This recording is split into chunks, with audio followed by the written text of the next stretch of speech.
వీణా వీణా. ఎవరమ్మా? Hi uncle, నేను వీణా వాళ్ళ ఫ్రెండ్ని. వీణా ఉందా అంకుల్? వీణా వాళ్ళ ఇంటికి వెళ్ళిందమ్మా. రామ్మా, వచ్చి కూర్చో.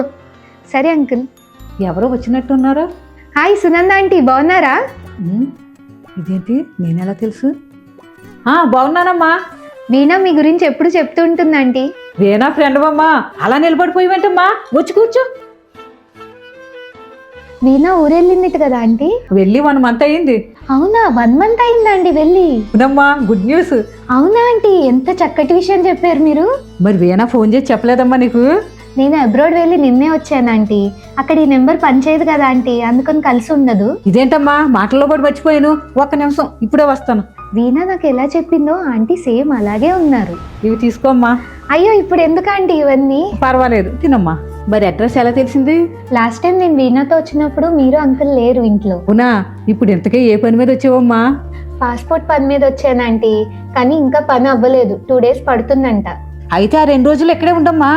అయ్యో, వీణా లేదు కదా ఆంటీ, నేను బయట ఎక్కడైనా ఉంటా, పర్లేదు. ఇక్కడ మన ఇల్లు ఉంచుకుని నువ్వు బయట ఉండడం ఏంటమ్మా? అస్సలు వద్దు, నువ్వు మన ఇంట్లోనే ఉండు 2 రోజులు.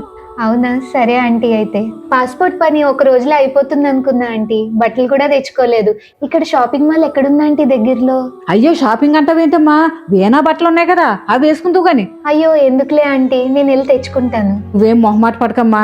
నువ్వు వెళ్ళి బట్టలు కొని తెచ్చుకున్నావంటే వేనా చాలా ఫీల్ అవుద్ది. 2 రోజులు కాదమ్మా, వారం రోజులుండు. నీకు ఇక్కడ ఏమి ఇబ్బంది ఉండదు. నువ్వు ఇవి తింటూ ఉండమ్మా, కాఫీ తెస్తాను.